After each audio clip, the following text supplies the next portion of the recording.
Here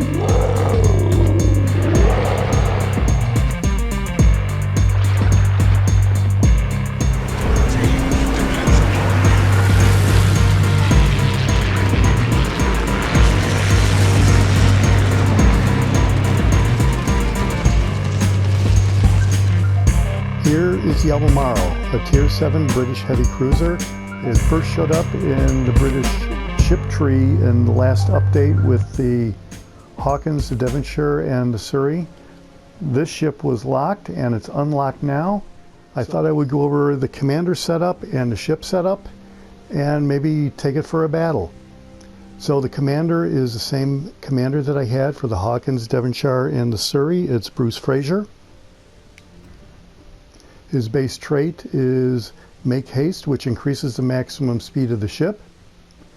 Norman Scott is the first inspiration, which increases the shell grouping of the cruiser. Second inspiration is Yamamoto, which enhances the armor piercing capabilities. For the first inspiration, I have Piercer, which increases the armor penetration of the AP shells. If I selected beyond range, I know I can get above 18.5 kilometers main gun range. That's a good option that I'm kind of looking at, but I have selected Piercer for now.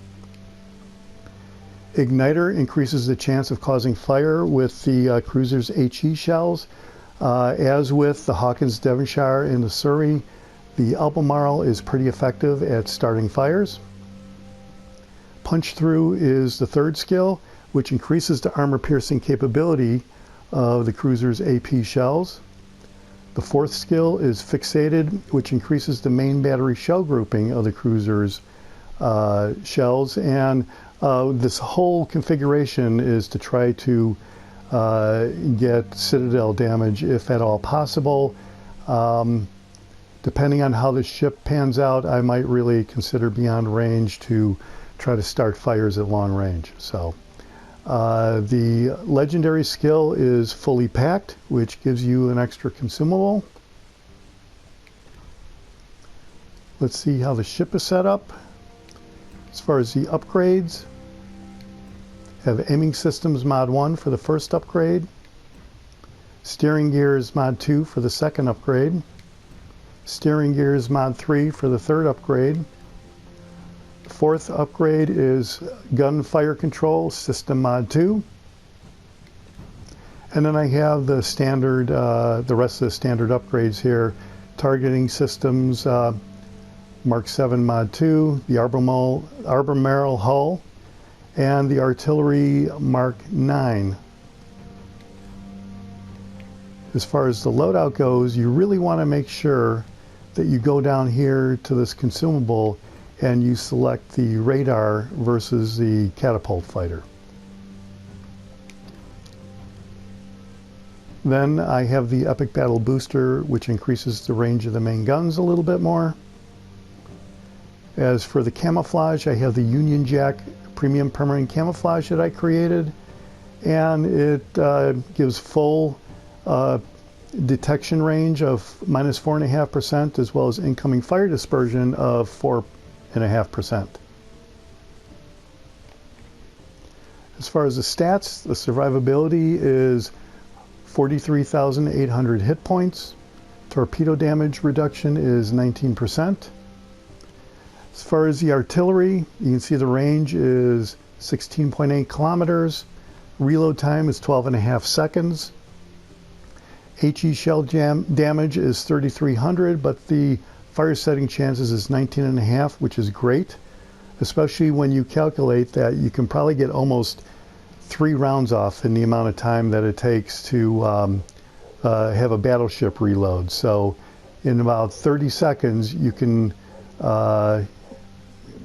probably get around 60% fire setting chance if you multiply this by 3. AP shell damage is 4860. It's not as good as a battleship, but I believe this has the same guns as a Surrey, and I was able to Citadel a Massachusetts. I think it was through the bow though, but it was possible to get a Citadel hit.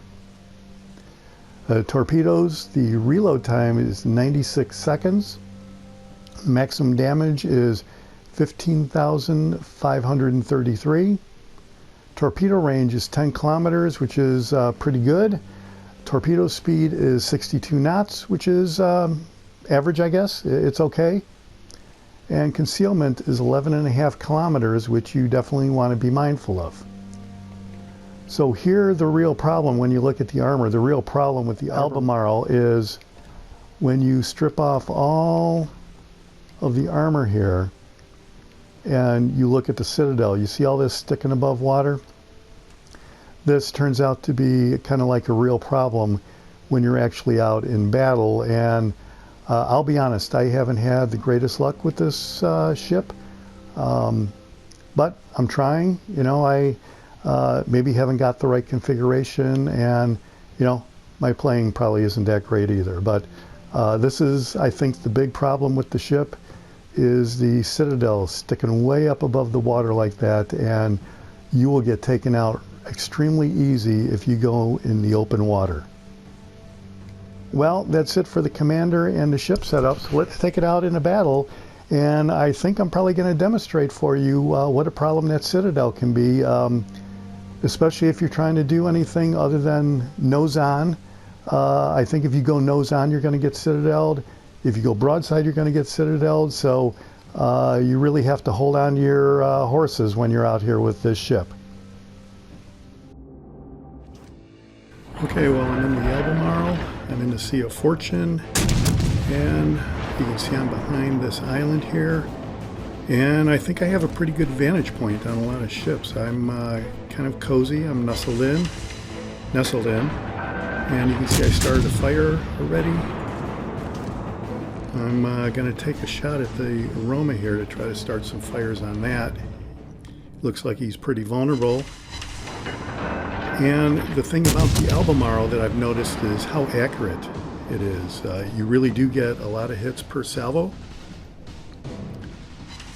I didn't do very good there, but I think the next shot is going to really start a fire. And you can see the reload is pretty quick on this thing. So there's a fire. Pretty good. I'm really happy at this point. In fact, I'm a little too comfortable. You can see I'm getting hit here on the side, and I don't even really check to see what's going on. So that's how good I'm feeling about the position I'm in. I'm up to 10,000 damage already. It's not bad. We're 5 minutes in.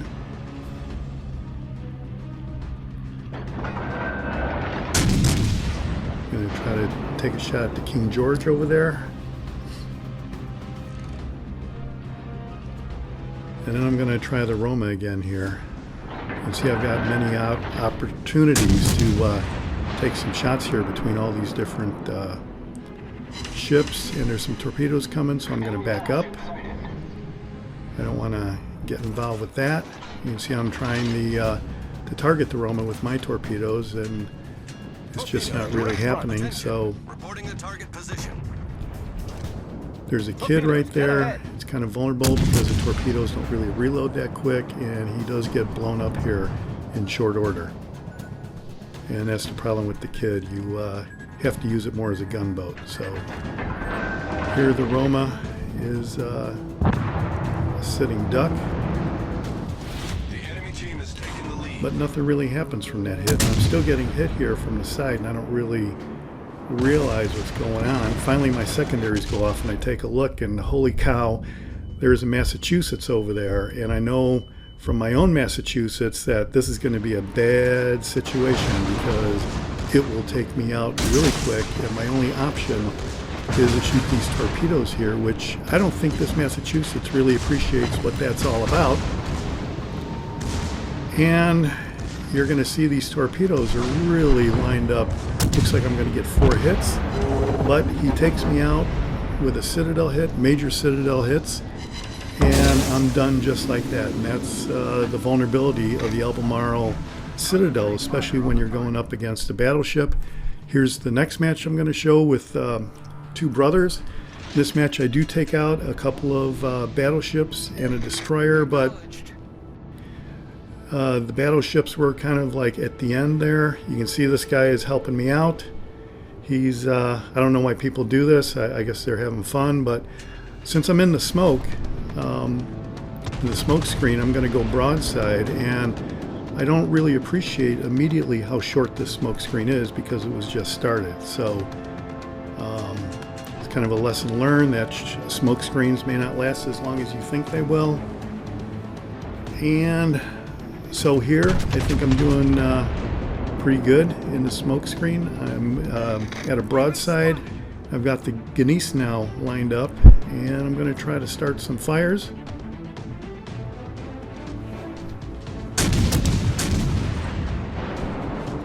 And here I realize I don't have a smoke screen, and I'm totally vulnerable to my broadside, and this is definitely not the position that you want to be in. So I'm looking to do a 180 and get out of there as quick as possible and get a better angle on these guys.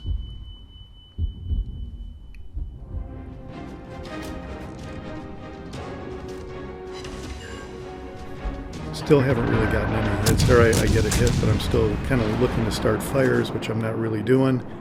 I'm trying to see if the torpedoes have a shot on anybody, and they sort of don't. So I'm just gonna try to get out of here as quick as possible, and I'm actually trying to keep a minimum angle here. I'm gonna try a torpedo shot at this guy, at this Massachusetts.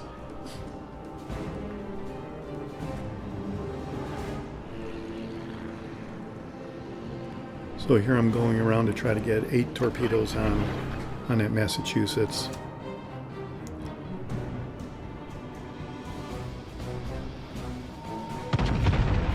But I've got the Geese now targeted. So here's Massachusetts again. He's out of range, so you know this is not good. I'm out of range already, so I'm just gonna keep moving away and try to get out of harm's way, basically.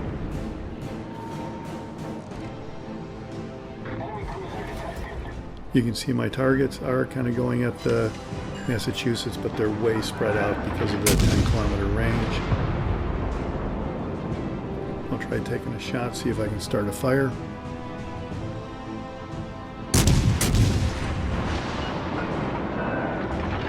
Nothing yet.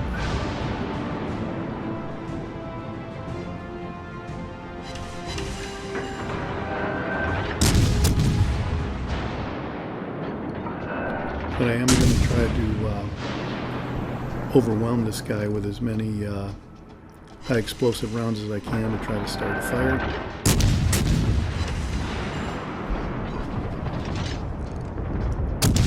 I don't really mind a broadside at this point because there's so many other targets out there. There's a fire, but there's so many other targets out there that I really don't think he's going to be targeting me per se.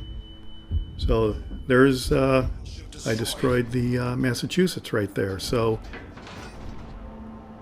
I think it was probably the fire that I started that got him. And there's a hipper over there on the other side of the island, which is going to be a problem later on. But I'm looking at this Vlad, and it looks like a really good target of opportunity. So I'm going to swing around here and try to get some torpedo shots. And I'm moving in deeper into this inlet so that when I swing back around, the Vlad will not see me when I'm launching my torpedoes, and I eventually get 8 torpedoes on him.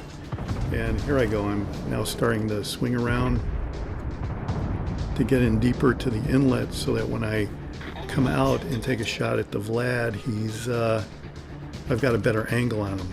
And I'm trying to time it so that he doesn't see me when I shoot these torpedoes at him. And here I'm going to take a look at the channel here. I don't really see anything at this point.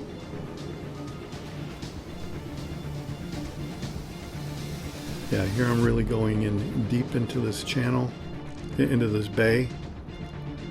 And that's where I'm looking to target right there. And you can see the Vlad is a good target right there. And sure enough, I can take a shot at him without him even seeing me. So I'm going to come around and take a second shot at him with the torpedoes. Now he spots me, but I think it's kind of too late for him. I am kind of vulnerable there. You can see his guns are aiming right at me, so one shot and I'm probably going to be done. And sure enough, one shot took half my health. Luckily it takes 30 seconds or so for his rounds to reload. And so I have that amount of time to get in a better position so he doesn't completely take me out. And you can see at least one of these torpedoes is looking pretty good. And that torpedo gets him. So now I'm going to come back around into this bay over here. And I still don't really see anybody in the channel, but it turns out that a hipper that I saw behind the island is going to come in through that channel, and I don't even see him.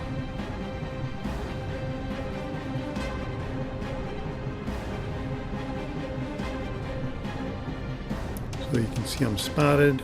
I'm trying to figure out who is spotting me. I figure it must be a destroyer. So there he is, and he looks like he's ready to be another victim of mine. Kind of like scavenger hunting here. I'm getting all these kills with hardly any damage, and there I get taken out by a hipper. Well, that's it for the Albemarle. I didn't really last very long. I got some moderate damage in the first battle, and I did get 3 kills in the second battle here. So you do have to be careful with it, because you will get taken out very easily if you do the wrong thing, as I think I've adequately demonstrated. This is the Jaguar. I'll see you on the high seas. Thanks for watching. Hit subscribe if you like it.